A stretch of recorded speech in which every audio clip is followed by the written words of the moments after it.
എല്ലാവർക്കും പത്തരമരലെ പുതിയൊരു എപ്പിസോഡിലേക്ക് സ്വാഗതം. ആദ്യമായിട്ടാണ് നിങ്ങൾ ഈ ചാനൽ കാണുന്നതെങ്കിൽ ഒന്ന് സബ്സ്ക്രൈബ് ചെയ്ത് സപ്പോർട്ട് ചെയ്യുക. അതുപോലെ തന്നെ ആദ്യം തന്നെ അബിയെ അനഘ വിളിക്കുന്നുണ്ട് കേട്ടോ. അപ്പോഴത്തേക്കും അബി നോക്കുമ്പോൾ അനഘയുടെ കോളാണ്. അബി പറയുന്നുണ്ട് എന്തിനാണോ എന്തോ ചെകുത്താൻ മിന്നി വിളിക്കുന്നതെന്നൊക്കെ ഇങ്ങനെ പറയുന്നുണ്ട് കേട്ടോ. എന്നിട്ട് ഫോൺ അറ്റൻഡ് ചെയ്യുകയാണ്. അപ്പോൾ പറയുന്നുണ്ട് അവിടുത്തെ ചടങ്ങൊക്കെ കഴിഞ്ഞോ, എന്തായി, അവരൊക്കെ പോയോ എന്നൊക്കെ ഇങ്ങനെ ചോദിക്കുന്നുണ്ട്. അപ്പോൾ പറയുകയാണ് ഇല്ല, അവരൊന്നും പോയിട്ടില്ല, പോകാൻ തുടങ്ങുന്നതേ ഉള്ളൂ എന്നൊക്കെ പറയുന്നുണ്ട് അതൊക്കെ എന്തായിക്കോട്ടെ, എനിക്ക് തന്ന വാക്ക് എന്തായി എന്നൊക്കെ ഇങ്ങനെ ചോദിക്കുന്നുണ്ട്. അപ്പോൾ പറയുന്നുണ്ട് നിൻ്റെ കാര്യത്തിൽ ഞാൻ തീരുമാനം എടുക്കാമെന്ന് പറഞ്ഞില്ലേ, പിന്നെ നീ എന്തിനാ എപ്പോഴും ഇങ്ങനെ കിടന്ന് വിളിക്കുന്നതെന്നൊക്കെ ഇങ്ങനെ ചോദിക്കുന്നുണ്ട് കേട്ടോ. അപ്പോഴത്തേക്കും പറയാണ് നിന്നെ എനിക്ക് വിശ്വാസമില്ല എന്നൊക്കെ ഇങ്ങനെ പറയുന്നുണ്ട്. നീ എന്നെ ഒന്ന് വിശ്വസിക്കുന്നൊക്കെ ഇങ്ങനെ പറയുന്നുണ്ട് ഈ ലോകത്ത് എനിക്ക് വിശ്വാസമില്ലാത്ത നിന്നെ മാത്രമേ ഉള്ളൂ എന്നൊക്കെ ഇങ്ങനെ പറയുന്നുണ്ട്. അതുകൊണ്ട് നീ എനിക്ക് തന്ന വാക്ക് തെറ്റിക്കുകയാണെങ്കിൽ ഞാൻ ഇപ്പം തന്നെ അങ്ങോട്ട് വരുമെന്നൊക്കെ ഇങ്ങനെ പറയുന്നുണ്ട് കേട്ടോ. അപ്പോൾ പറയുകയാണ് അങ്ങനെ നീ എന്നെ ചതിക്കല്ലേ എന്നൊക്കെ ഇങ്ങനെ അബി പറയുന്നുണ്ട്. അപ്പോഴത്തേക്കും ഇങ്ങനെ സംസാരിച്ചുകൊണ്ടിരിക്കുന്ന സമയത്തേക്കും നവ്യ റൂമിലേക്ക് കയറുന്നുണ്ട് കേട്ടോ. അപ്പോഴത്തേക്കും അബി പറയുന്നുണ്ട് അവിടെ ആരൊക്കെ ശ്രദ്ധിക്കുന്നുണ്ട്, ഞാൻ നിന്നെ പിന്നെ വിളിച്ചോളാം എന്നൊക്കെ പറഞ്ഞിട്ട് പെട്ടെന്ന് തന്നെ ഫോൺ കട്ട് ചെയ്യുകയാണ് ചെയ്യുക. ത്തേക്കും നവ്യ വരുമ്പോൾ അബി ചോദിക്കുന്നുണ്ട് എന്താണ് പോവാൻ സമയമായോ എന്നൊക്കെ ഇങ്ങനെ ചോദിക്കുന്നുണ്ട്. പോവാൻ സമയമായി, അപ്പോഴത്തേക്കും നീ എന്താ ഇവിടെ മാറി നിൽക്കുന്നതെന്നൊക്കെ ഇങ്ങനെ ചോദിക്കുമ്പോൾ പറയണേ എനിക്കത് വിഷമമുള്ളതുകൊണ്ടാണ്, നീ പോകുന്നത് കാണാൻ എനിക്ക് നല്ല സങ്കടമുണ്ട്, അതുകൊണ്ടാണ് ഞാൻ ഇങ്ങോട്ട് മാറി നിൽക്കുന്നതെന്നൊക്കെ ഇങ്ങനെ പറയുമ്പോൾ പറയും നീ എന്നെ വെറുതെ ചിരിപ്പിക്കല്ലേ, ഇങ്ങനെ ഇല്ല നോണ പറയല്ലേ എന്നൊക്കെ ഇങ്ങനെ പറയുന്നുണ്ട് കേട്ടോ. അപ്പോൾ പറയുന്നുണ്ട് ഇല്ല നവ്യ, ആരെന്ത് പറഞ്ഞാലും എനിക്ക് നിന്നെ ഭയങ്കര സ്നേഹമാണ്, എനിക്ക് നിന്നെ പിരിയുന്നതിൽ എനിക്ക് വിഷമമുണ്ടെന്നൊക്കെ ഇങ്ങനെ പറയാൻ കേട്ടോ. അപ്പോൾ പറയുന്നുണ്ട് നീ വെറുതെ പറയല്ലേ, എനിക്കങ്ങനെ തോന്നുന്നില്ല, നിനക്ക് വിഷമമുണ്ടെന്ന്, നീ തന്നെ ഒന്ന് ആലോചിച്ച് നോക്ക്, ഇന്നത്തെ ചടങ്ങിന് നീ മുല്ലപ്പൂ വാങ്ങിക്കാനെന്ന് പറഞ്ഞുകൊണ്ട് പോയിട്ട് പുറത്ത് പോയിട്ട് വെറും കൈയോടെയല്ലേ വന്നത്, നിനക്കാണോ സ്നേഹമുള്ളതെന്നൊക്കെ ഇങ്ങനെ പറയുന്നുണ്ട് കേട്ടോ. അപ്പോൾ പറയുകയാണ് ഇനി ഞാൻ നിന്നെ കാണാൻ വരുമ്പോൾ 10 മുഴം മുല്ലപ്പൂവായിട്ടായിരിക്കും വരുന്നതെന്നൊക്കെ ഇങ്ങനെ പറയുന്നുണ്ട്. നീ മുല്ലപ്പൂ ഒന്നും കൊണ്ടുവന്നില്ലെങ്കിലും കുഴപ്പമില്ല, നീ എന്നെ ഒന്ന് കാണാൻ വന്നാൽ മതി എന്നൊക്കെ ഇങ്ങനെ പറയുന്നുണ്ട് കേട്ടോ.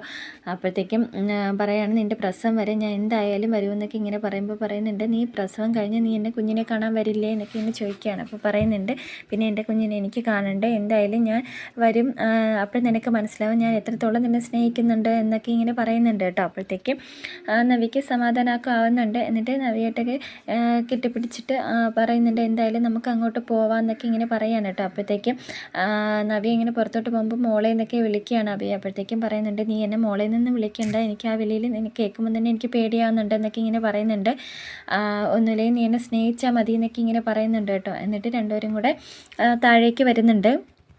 അടുത്തായിട്ട് മുത്തച്ഛനും മുത്തശ്ശിയൊക്കെ ഗോവിന്ദനോടും കനയോടും നന്ദുവിനോടൊക്കെ ഇങ്ങനെ സംസാരിച്ചുകൊണ്ടിരിക്കുകയായിരിക്കും കേട്ടോ. അപ്പോഴത്തേക്കും ദേവേനെ അവിടെ വരികയാണ് ചെയ്യുക. അപ്പോൾ കനക ഇങ്ങനെ ചോദിക്കുന്നുണ്ട് ആദർശിൻ്റെ അമ്മയ്ക്ക് എന്താ മുഖത്തൊരു തെളിച്ചില്ലാത്ത എന്ത് പറ്റി എന്നൊക്കെ ഇങ്ങനെ ചോദിക്കുകയാണ്. അപ്പം എന്നിട്ട് ഗോവിന്ദൻ പറയാണ് മരുമകളെ കൊണ്ടുപോകുന്നതിൽ ഇഷ്ടക്കുറവുണ്ടെന്നെങ്കിൽ ഞങ്ങൾ കൊണ്ടുപോകുന്നില്ല എന്നൊക്കെ ഇങ്ങനെ പറയുമ്പോൾ പറയണേ എനിക്കൊരു ഇഷ്ടക്കുറവുമില്ല, ആദർശിന് നിങ്ങളോടൊപ്പം അവിടെ വിടുന്നതിൽ ഒരു പ്രയാസം ഇല്ലെങ്കിൽ എനിക്കെന്താ കുഴപ്പം, അവൾ എത്ര ദിവസം വേണമെങ്കിലും അവിടെ നിന്നോട്ടെ, എത്ര നാൾ വേണമെങ്കിലും നിന്നോട്ടെ, എനിക്കൊരു കുഴപ്പമില്ല എന്നൊക്കെ ഇങ്ങനെ പറയുമ്പോൾ മുത്തശ്ശി പറയുന്നുണ്ട് എന്നാൽ ഞങ്ങൾക്ക് അത്തരത്തിലൊരു ഇത് അഭിപ്രായമില്ല, നയന മോളെ ഇല്ലെങ്കിൽ ഞങ്ങൾക്ക് പ്രയാസം തന്നെയാണ് എന്നൊക്കെ ഇങ്ങനെ പറയുന്നുണ്ട് കേട്ടോ.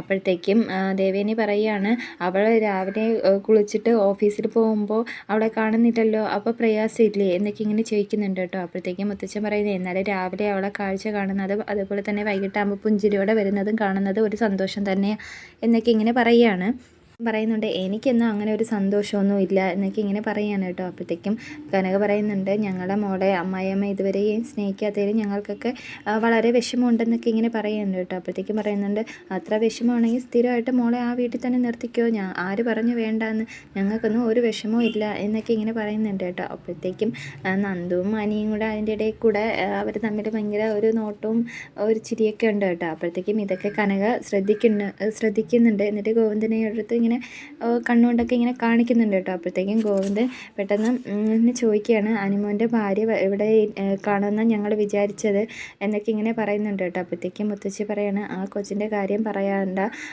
അവൾ ആകെ തെറ്റിദ്ധരിച്ചാണ് നടക്കുന്നത് എന്നൊക്കെ ഇങ്ങനെ പറയുമ്പോൾ മുത്തച്ഛനും പറയുന്നുണ്ട് ആ കാര്യത്തിൽ ആ കുട്ടിയെ മാത്രം കുറ്റം പറഞ്ഞിട്ട് കാര്യമില്ല, എവനും ആ കുട്ടിയെ വേണ്ട രീതിയിൽ പരിഗണിക്കുന്നില്ല, അതുകൊണ്ട് തന്നെയാണ് എന്ന് പറയുന്നുണ്ട്. പിന്നെ അവൾക്ക് ഇത്തിരി വാശിയൊക്കെ ഉണ്ട്, അതിന് അവളെ വീട്ടുകാരും കുറച്ചുകൂടെ സപ്പോർട്ട് ചെയ്യുന്നുണ്ട് എന്നൊക്കെ ഇങ്ങനെ പറയുകയാണ് കേട്ടോ.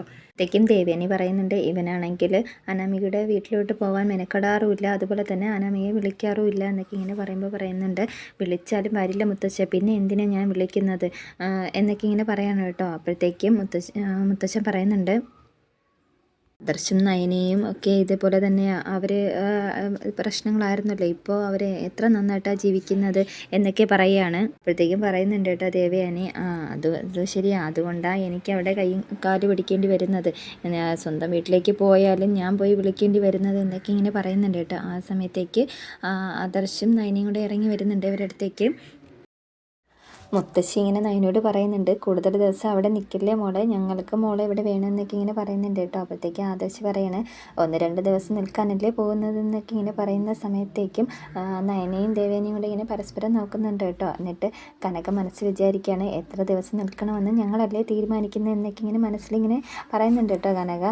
അപ്പോഴത്തേക്കും ദേവയാനി പറയുകയാണ്, പോകുന്നതൊക്കെ കൊള്ളാം, അവിടെ ചെന്നിട്ട് കൂടുതൽ ഡിമാൻഡൊന്നും ഇടരുത്, അതുപോലെ തന്നെ ഇവൻ്റെ സ്വഭാവത്തെ ചൂഷണവും ചെയ്യില്ലെന്നൊക്കെ ഇങ്ങനെ പറയുകയാണ്.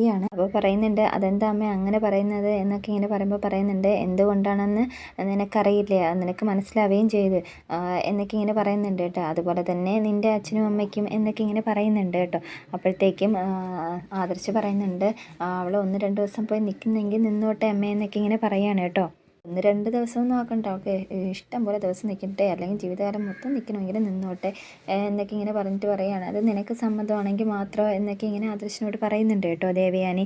അപ്പോഴത്തേക്കും മൂർത്തി സാറ് പറയുന്നുണ്ട്, അവള് പോകാൻ ഇറങ്ങുമ്പോഴെങ്കിലും നല്ല വാക്ക് പറഞ്ഞ് യാത്രയാക്ക് ദേവയാനി എന്നൊക്കെ ഇങ്ങനെ പറയണം കേട്ടോ. അപ്പോഴത്തേക്കും ദേവയാനി ഇങ്ങനെ നയനയുടെ മുഖത്തേക്ക് ഇങ്ങനെ നോക്കുന്നുണ്ട്. നയനയും ഭയങ്കര വിഷമത്തിലാണ് കേട്ടോ നോക്കുന്നത്.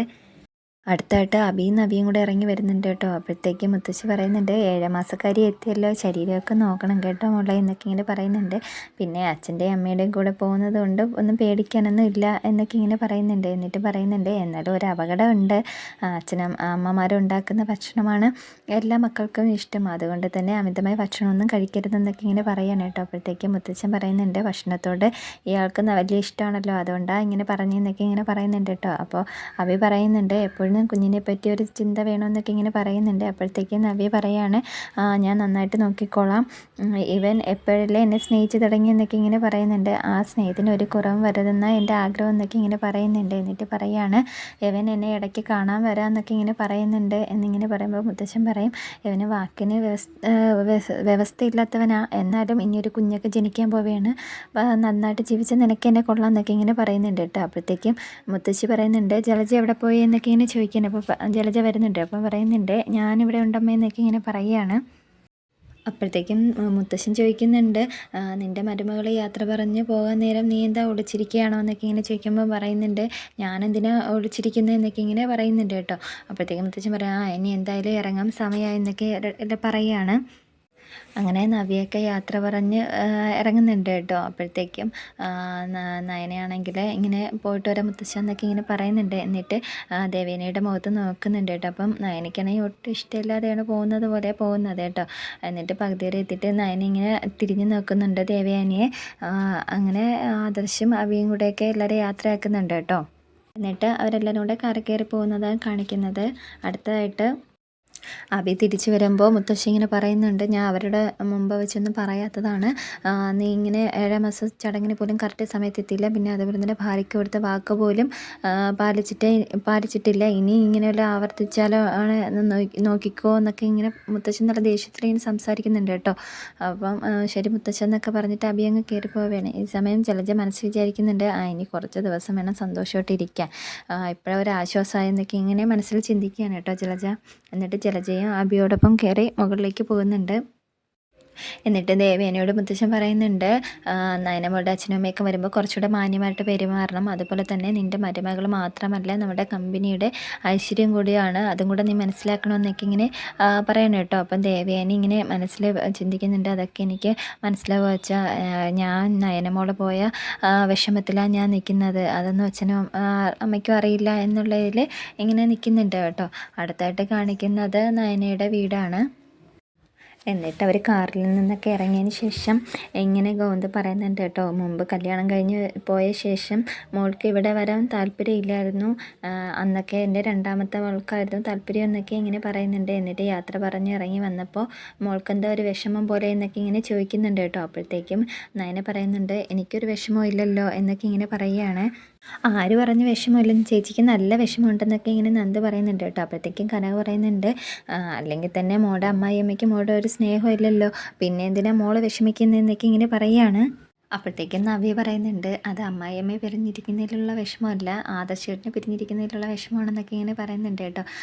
അപ്പോഴത്തേക്ക് എന്നിട്ട് പറയുകയാണ് എൻ്റെ കാര്യമാണ് കഷ്ടം, ഇനി അഭി വന്നാലായി എന്ന് പറയുകയാണ്. അപ്പോഴത്തേക്കും കനക പറയുന്നുണ്ട് അഭിമ നല്ല സ്നേഹത്തിലൂടെയാണല്ലോ മോളെടുത്ത് പെരുമാറിയെന്നൊക്കെ ഇങ്ങനെ പറയുമ്പോൾ പറയുന്നുണ്ട് എന്ത് സ്നേഹം, ഇന്ന് എന്നെ കണ്ടില്ല മുല്ലപ്പൂ വാങ്ങിക്കാനെന്നും പറഞ്ഞ് പോയിട്ട് എന്നൊക്കെ ഇങ്ങനെ പറയുന്നുണ്ട് കേട്ടോ. അപ്പോഴത്തേക്കും നന്ദ പറയുന്നുണ്ട് ഇനി എന്തായാലും ഞാൻ ക്യാമ്പിന് പോയിരുന്നവരെ നയനേച്ചിയുടെ ഉണ്ടാവണമെന്നൊക്കെ ഇങ്ങനെ പറയുന്നുണ്ട് കേട്ടോ. അപ്പോഴത്തേക്കും കനക പറയുന്നുണ്ട് എൻ്റെ 3 മക്കളും ഒരുമിച്ച് ഒത്തുകൂടിയിട്ട് ഒരുപാട് നാളായി, കുറച്ച് ദിവസം കഴിഞ്ഞിട്ട് ഇങ്ങനെ പോയാൽ മതി എന്നൊക്കെ ഇങ്ങനെ പറയുന്നുണ്ട് കേട്ടോ. അപ്പോഴത്തേക്കും നയന പെട്ടെന്ന് പറയാണ് ഞാൻ 2 ദിവസത്തേക്കെന്ന് പറഞ്ഞാൽ വന്ന അമ്മ എന്നൊക്കെ ഇങ്ങനെ പറയുമ്പോൾ ഗോവിന്ദൻ പറയുന്നുണ്ട് മോളെ 2 ദിവസം കഴിഞ്ഞ് ചെന്നില്ലെങ്കിൽ എന്താ അവിടെ ആരെയും പിടിച്ച് വിഴുങ്ങോ എന്നൊക്കെ ഇങ്ങനെ ചോദിക്കുകയാണ് കേട്ടോ.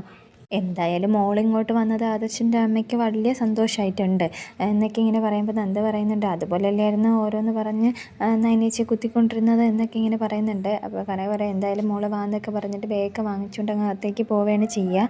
അപ്പോഴത്തേക്കും ഗോവിന്ദൻ ഇങ്ങനെ നവീനും കൂടെ പിടിച്ചുകൊണ്ട് പോകുന്നുണ്ട് കേട്ടോ. അപ്പോഴത്തേക്കും നയനയും നന്ദു മാത്രം അവിടെ നിൽക്കുകയാണ്. എന്നിട്ട് നയന നല്ല വിഷമത്തിൽ നിൽക്കുകയാണ് കേട്ടോ. അപ്പോൾ നന്ദു ഇതൊക്കെ നോക്കുന്നുണ്ട്. എന്നിട്ട് നന്ദു ഇങ്ങനെ ചിരിച്ചിട്ട് മിണ്ടാതെ നിൽക്കുന്നുണ്ട് കേട്ടോ. അടുത്തായിട്ട് ദേവയാനിയും ജയനെയും നേട്ടോ കാണിക്കുക. ദേവയാനി ഇങ്ങനെ വിഷമിച്ചിരിക്കുകയാണ്. അപ്പോഴത്തേക്കും ജയൻ വന്നിട്ട് ചോദിക്കുന്നുണ്ട് എന്താണോ തനിക്ക് ഒരു വിഷമം പോലെ എന്നൊക്കെ ഇങ്ങനെ ചോദിക്കുന്നുണ്ട്. അപ്പോൾ ദേവയാനി പെട്ടെന്ന് പറയുകയാണ് എനിക്ക് വിഷമമൊന്നുമില്ല, എന്തിന് എന്നൊക്കെ ഇങ്ങനെ ചോദിക്കുകയാണ്. അല്ല ഈ വീട്ടിലെ 2 മരുമക്കളും ഒരുമിച്ച് പോയില്ലേ, അതിൻ്റെ വിഷമം വല്ലതും തനിക്കുണ്ടോ എന്ന് ഞാൻ ചോദിച്ചതാണെന്നൊക്കെ ഇങ്ങനെ പറയുകയാണ് കേട്ടോ.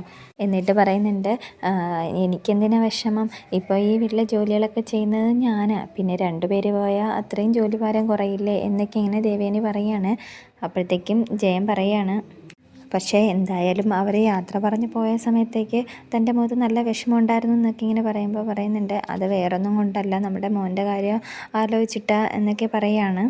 അതുപോലെ തന്നെ അവൾക്കിപ്പം പോവേണ്ട ഒരാവശ്യവും ഇല്ലായിരുന്നു ജയൻ്റെ മരുമോൾക്ക് എന്നൊക്കെ ഇങ്ങനെ പറയുമ്പോൾ പറയുന്നുണ്ട് എൻ്റെ മാത്രം മരുമോളല്ല തൻ്റെയും കൂടെ എന്നൊക്കെ ഇങ്ങനെ പറയുന്നുണ്ട് കേട്ടോ. അപ്പോഴത്തേക്കും പറയുകയാണ് ഞാൻ ആ പദവി എന്തായാലും അവൾക്ക് കൊടുത്തിട്ടില്ല. എന്നിട്ട് ദേവേനി പറയുന്നുണ്ട് എന്തായാലും അവൾ അമ്മ വന്ന് വിളിച്ചപ്പോൾ അവൾ പോയി കളഞ്ഞല്ലോ, ഇനിയിപ്പം മോൻ്റെ വിഷമം നമ്മളല്ലേ കാണേണ്ടത് എന്നൊക്കെ ഇങ്ങനെ പറയുന്നുണ്ട്. അപ്പം പറയുകയാണ് ഇനിയിപ്പോൾ എന്തായാലും നന്ദു കുറച്ച് ദിവസം കഴിയുമ്പോൾ ക്യാമ്പിലേക്ക് പോകും, പിന്നെ കുറച്ച് മാസങ്ങളൊക്കെ കഴിഞ്ഞിട്ടല്ലേ വരുള്ളൂ. അപ്പോൾ അവർ 3 കൂടെ ഒരുമിച്ച് നിൽക്കുന്നത് അവരുടെ അച്ഛനും അമ്മയ്ക്കും ഭയങ്കര സന്തോഷമാവില്ലേ, പിന്നെ അതിനെ നമ്മളെന്തിനാ എതിർക്കുന്നതെന്നൊക്കെ ഇങ്ങനെ പറയുന്നുണ്ട് കേട്ടോ. അതുപോലെ തന്നെ തൻ്റെ വീട്ടിൽ എത്രയോ ദിവസം താൻ പോയി നിന്നിരിക്കുന്നു, അതിനിവിടെ ആരെങ്കിലും എന്തെങ്കിലും പരാതി പറഞ്ഞിട്ടുണ്ടോ എന്നൊക്കെ ഇങ്ങനെ പറയുമ്പോൾ പറയുന്നുണ്ട് അതൊക്കെ എന്തൊക്കെ ആയാലും ആദർശ് അഡ്ജസ്റ്റ് ചെയ്താൽ മതി എന്നൊക്കെ ഇങ്ങനെ പറയുകയാണ്. പിന്നെ എനിക്കൊരു കുഴപ്പമില്ല എന്നൊക്കെ ഇങ്ങനെ പറയുന്നുണ്ട്. അപ്പോൾ പറയുന്നത് അവനെ കാണണമെന്ന് തോന്നുമ്പോൾ അവൻ എന്തായാലും അവിടെ പോയി കാണാമല്ലോ, അവിടെ വേണമെങ്കിൽ നിൽക്കുകയും ചെയ്യാം എന്നൊക്കെ ഇങ്ങനെ പറയുകയാണ്. പറയണേ അങ്ങനെ ഭാര്യ വീട്ടിൽ കയറി ഇറങ്ങുന്നത് നമുക്ക് അന്തസ്സിന് ചേർന്നതാണോ എന്നൊക്കെ ഇങ്ങനെ ചോദിക്കുമ്പോൾ പറയുന്നുണ്ട് അത് ഇപ്പം അന്തസ്സൊക്കെ അതിനിപ്പോൾ അന്തസ്സേടെന്താ ഭാര്യ വീട്ടിൽ പോകുന്നതിലും അതുപോലെ തന്നെ അവിടെ 2 ദിവസം നിൽക്കുന്നതിലൊന്നും അങ്ങനെ വലിയ പ്രശ്നമില്ല, ഇപ്പം താമസിക്കുന്നതിനെങ്കിൽ നല്ല വീടും തന്നെയാണെന്നൊക്കെ ഇങ്ങനെ പറയുകയാണ് കേട്ടോ. അപ്പോൾ പറയുന്നുണ്ട് അത് ആദർശം എടുത്ത് കൊടുത്ത വീടല്ലേ, അതുപോലെ തന്നെ അത് ആദർശം അവരെ പേരിൽ എഴുതി കൊടുത്തൊന്നും അറിയില്ല എന്നൊക്കെ ഇങ്ങനെ പറയുമ്പോൾ പറയുന്നുണ്ട് ഇപ്പം തന്നെ നയനമോള് നമ്മുടെ കമ്പനിക്ക് ലക്ഷങ്ങളുടെ ലാഭമാണ് ഉണ്ടാക്കി തന്നത്, അങ്ങനെയുള്ളപ്പോൾ ആദർശം അങ്ങനെ എഴുതി കൊടുത്താലും എനിക്കൊന്നും പറയാൻ പറ്റില്ല എന്നൊക്കെ ഇങ്ങനെ പറയുകയാണ് കേട്ടോ. എന്നിട്ട് ജയ ഇങ്ങനെ പറയുന്നുണ്ട് കേട്ടോ ദേവേനോട് താനൊന്നും മരുമകളുടെയും അതുപോലെ തന്നെ മോനെയൊക്കെ ഒന്ന് ഉപദേശിക്കുക, വേറൊന്നുമല്ല ഇപ്പോൾ നവീന് കുറച്ച് ദിവസം കഴിയുമ്പോൾ ഒരു കുഞ്ഞിനായിട്ടായിരിക്കും വരുന്നത്, അപ്പോൾ നമുക്കും വേണ്ടേ എന്നൊക്കെ ഇങ്ങനെ പറയുന്നുണ്ട്. അതുകൊണ്ട് അപ്പോൾ ഇങ്ങനെ പറയുമ്പോൾ ദേവേന് എനിക്ക് അതിനൊന്നും വയ്യ എന്നുള്ളതിൽ ഇങ്ങനെ പറയുന്നുണ്ട് കേട്ടോ. അപ്പോൾ പറയാണ് ഞാൻ ചേട്ടന് വേണമെങ്കിൽ ചേട്ടൻ തന്നെ മോനോട് പറയുമെന്നൊക്കെ ഇങ്ങനെ പറയുകയാണ്. അപ്പോൾ പറയുന്നുണ്ട് ഞാൻ എന്തായാലും സംസാരിക്കാം മോനോട്, പക്ഷേ ഒരു മരുമോളുടെ ഒരിടത്ത് പറയുന്നത് അമ്മയമ്മയല്ലേ പറയേണ്ടത് എന്നൊക്കെ ഇങ്ങനെ പറയുകയാണ്. അപ്പോഴത്തേക്കും ദേവേനെ പറയണേ ഇന്നലെ മൊത്തം ഫുൾ ജോലിയായിരുന്നു, ഞാൻ എന്തായാലും നല്ല ടയേർഡാണ്, ഞാൻ അതുകൊണ്ടൊന്ന് കിടക്കട്ടെ എന്നൊക്കെ പറഞ്ഞിട്ട് ദേവേനെ ഇങ്ങ് പോവുകയാണ് കേട്ടോ ചെയ്യുക. അടുത്തായിട്ട് അനഘയും അഭിയാണ് കേട്ടോ കാണിക്കുക. അപ്പോൾ അനഘ പറയുന്നുണ്ട് ഞാൻ വിളിച്ചത് തന്നെയാണ് എനിക്ക് പറയാനുള്ളത്, എൻ്റെ മോള് ഇപ്പോൾ അവളുടെ അച്ഛനെ തിരക്കിക്കൊണ്ടിരിക്കുകയാണ്, പക്ഷെ ഞാൻ ഇതുവരെ കേട്ടും നിൻ്റെ പേര് പറഞ്ഞിട്ടില്ല, പക്ഷേ കൊട്ടാരം പോലത്തെ ഒരു വീട്ടിലാണ് താമസിക്കുന്നതെന്ന് മാത്രമേ പറഞ്ഞിട്ടുള്ളൂ എന്നൊക്കെ ഇങ്ങനെ പറയാൻ കേട്ടോ. അപ്പോഴത്തേക്കും അഭി പറയുകയാണ് അത് വെളിപ്പെടുത്താൻ സമയമായില്ല അനഘ എന്നൊക്കെ ഇങ്ങനെ പറയുന്നുണ്ട് കേട്ടോ. അപ്പോഴത്തേക്കും അനഘ പറയുകയാണ് പക്ഷേ എൻ്റെ സമയമായി എന്നൊക്കെ ഇങ്ങനെ പറയുന്നുണ്ട്. അതുപോലെ തന്നെ എനിക്ക് പോകാൻ സമയമായി, അതിന് മുമ്പായിട്ട് എൻ്റെ മോളുടെ അടുത്തേക്ക് അവിടെ അച്ഛനെ കൊണ്ടുപോയേ പറ്റുള്ളൂ, അതുകൊണ്ട് നീ എത്രയും പെട്ടെന്ന് എൻ്റെ കൂടെ വന്നേ പറ്റുള്ളൂ എന്നൊക്കെ ഇങ്ങനെ അനഘ പറയാണ്. അപ്പോൾ അഭി പറയുന്നുണ്ട്, നീ ഒന്ന് അടങ്ങ് അനഘ എന്നൊക്കെ ഇങ്ങനെ പറയുന്നുണ്ട്. അപ്പോൾ പറയാണ്, നിൻ്റെ കല്യാണമൊക്കെ ഉറപ്പിച്ചല്ലോ, ഇനി എന്നാ എൻഗേജ്മെൻറ്റ് എന്നൊക്കെ ഇങ്ങനെ ചോദിക്കുകയാണ്. അപ്പോൾ അഭി പറയുന്നുണ്ട്, ഇല്ല എൻഗേജ്മെൻ്റ് ഇല്ലാതെ പെട്ടെന്ന് നിൻ്റെ കല്യാണം നടത്താമെന്നാ ഇങ്ങനെ പറയുന്നതെന്നൊക്കെ ഇങ്ങനെ പറയുന്നുണ്ട്. അപ്പോഴത്തേക്കും പറയാണ്, ഓ അത് ശരി, അപ്പോൾ എടിപിടിയിൽ കല്യാണം നടത്താനാണല്ലേ പരിപാടി എന്നൊക്കെ ഇങ്ങനെ പറയുകയാണ്. ഓ അപ്പോൾ അത് ശരി, ഇനിയിപ്പോൾ വിഷു ആയല്ലോ, എങ്കിൽ ചിങ്ങത്തിലായിരിക്കും, അത് ഓണത്തിന് മുമ്പാണോ പിമ്പാണോ നടത്താൻ തീരുമാനിച്ചിരിക്കുന്നത് എന്നൊക്കെ ഇങ്ങനെ ചോദിക്കുമ്പോൾ പറയാണ്, അങ്ങനെയൊക്കെയാണ് തീരുമാനിച്ചുകൊണ്ടിരിക്കുന്നത് എന്നൊക്കെ ഇങ്ങനെ അഭി പറയുന്നുണ്ട് കേട്ടോ. അപ്പോഴത്തേക്കും പറയാണ്, നിൻ്റെ കല്യാണം വരെ ഞാൻ ജീവിച്ചിരിക്കുമെന്ന് പോലും എനിക്ക് ഉറപ്പില്ല, അതുപോലെ തന്നെ തലയിൽ പ്രശ്നമുള്ളത് കൊണ്ട് എനിക്ക് നന്നായിട്ട് ഓർമ്മക്കുറവൊക്കെ ഉണ്ടെന്നൊക്കെ ഇങ്ങനെ പറയാണ്. അതുകൊണ്ട് എന്തായാലും എനിക്കിപ്പോൾ മോളോട് പിടിച്ചു നിൽക്കാൻ പറ്റാത്തൊരവസ്ഥയാണെന്നൊക്കെ ഇങ്ങനെ പറയുന്നുണ്ട്, നീ എന്താ എൻ്റെ അവസ്ഥ മനസ്സിലാക്കാത്തത്, എൻ്റെ കല്യാണം ഇത്രയെല്ലാം ഉറപ്പിച്ചപ്പോഴാണ് നീ ഇപ്പം ഒരു കുഞ്ഞുമായിട്ട് വരുന്നത്, അതിന് മുമ്പാണ് നീ വന്നിരുന്നെങ്കിൽ ഞാൻ ഈ കല്യാണം വേണ്ടാന്ന് വെച്ചേനെ എന്നൊക്കെ ഇങ്ങനെ പറയാണ് കേട്ടോ. അത്രയ്ക്കുള്ള വിശാല മനസ്സൊന്നും നിനക്കില്ല എന്നുള്ള കാര്യം എനിക്കറിയാം, അതല്ല നിൻ്റെ കല്യാണം കഴിഞ്ഞാൽ പോലും നിനക്കുള്ള കുറച്ച് സ്വഭാവങ്ങളുണ്ട്, അതൊരിക്കലും നിന്നെ വിട്ടു പോവില്ല എന്നും എനിക്കറിയാം എന്നൊക്കെ ഇങ്ങനെ പറയുന്നുണ്ട് കേട്ടോ. എന്നിട്ട് പറയാണ്, ഇനി നിൻ്റെ കല്യാണം കഴിഞ്ഞാൽ നീ വേറെ പെണ്ണുങ്ങളുടെ അടുത്തേക്ക് പോവുകയും ചെയ്യും, ആ സ്വഭാവമൊന്നും ഒരിക്കലും മാറാനും പോകുന്നില്ല എന്നൊക്കെ ഇങ്ങനെ പറയുന്നുണ്ട് കേട്ടോ. അപ്പോഴത്തേക്കും നീ കരുതുന്ന പോലെയൊന്നും അല്ല ഞാനിപ്പോൾ ചെയ്ത തെറ്റുകളൊക്കെ ഓർത്ത് പശ്ചാത്തപിക്കുന്ന ഒരാളാണ് ഞാനെന്നൊക്കെ ഇങ്ങനെ പറയുന്നുണ്ട്. അത് നീ വേറെ ബുദ്ധിയില്ലാത്ത പെണ്ണുങ്ങളുടെ അടുത്ത് പോയി പറഞ്ഞാൽ മതി എന്നൊക്കെ ഇങ്ങനെ പറയുന്നുണ്ട് കേട്ടോ. അനക്ക, നിനക്കിപ്പോൾ നല്ലൊരു ജീവിതം വേണം, അതുകൊണ്ടാണ് നീ ഇപ്പം ഇങ്ങനെ എൻ്റെ മുമ്പിൽ ഇങ്ങനെ മിണ്ടാതെ നിൽക്കുന്നത് എന്നൊക്കെ ഇങ്ങനെ പറയുന്നുണ്ട് കേട്ടോ. എന്നിട്ട് നിനക്ക് ഇനിയിപ്പോൾ അങ്ങനെ നല്ലൊരു ജീവിതം കിട്ടാൻ വേണ്ടി നീ എന്നെ കൊല്ലാനും മടിക്കില്ല എന്നൊക്കെ ഇങ്ങനെ പറയുന്നുണ്ട്. എന്തായാലും നാളെ മരിക്കാനുള്ള ഞാൻ ഇന്നേ മരിക്കുന്നത് കൊണ്ട് എനിക്ക് വേറെ പ്രശ്നമില്ല, പക്ഷേ എൻ്റെ കുഞ്ഞ് അനാഥയായി പോവും, അതൊരു വിഷമം മാത്രമേ ഉള്ളൂ. അതുകൊണ്ട് എൻ്റെ കുഞ്ഞിനെ നീ ഏറ്റെടുത്താലേ പറ്റുള്ളൂ. പിന്നെ എനിക്കെന്തെങ്കിലും സംഭവിച്ചിട്ട് എൻ്റെ കുഞ്ഞിനെ അനാഥാലയത്തിലാക്കാമെന്ന് വിചാരിച്ചാൽ അതൊരിക്കലും നടക്കില്ല. എൻ്റെ കാര്യങ്ങൾ അതുപോലെ തന്നെ നീയാണ് ആ കുഞ്ഞിൻ്റെ അച്ഛനെന്നും മറ്റു പലർക്കും അറിയാമെന്നൊക്കെ ഇങ്ങനെ പറയുമ്പോൾ അഭി ഇങ്ങനെ ഞെട്ടിപ്പോവുകയാണ് കേട്ടോ. എന്നിട്ട് പറയുന്നുണ്ട്, നാട്ടിലല്ല ഗൾഫിലാണ്, പിന്നെ എനിക്കെന്തെങ്കിലും സംഭവിച്ചാൽ അവർ എൻ്റെ കുഞ്ഞ് അനാഥാലയത്തിലാണെങ്കിൽ അവരെന്തായാലും വന്ന് ചോദിച്ചോളും നിന്നോടെന്നൊക്കെ ഇങ്ങനെ പറയുന്നുണ്ട് കേട്ടോ. അവരതേപോലെ വന്ന് മുത്തശ്ശനോടും ബന്ധുക്കളോടും പറഞ്ഞോളും ചന്തുമോള് നിൻ്റെ കുഞ്ഞാണെന്നുള്ള കാര്യം എന്നൊക്കെ ഇങ്ങനെ പറയുമ്പോൾ അഭി അങ്ങ് ഞെട്ടി നിൽക്കുകയാണ് കേട്ടോ. അതോടെ ഇന്നത്തെ എപ്പിസോഡ് അവസാനിക്കുകയാണ് ചെയ്യുക. Thank you for watching.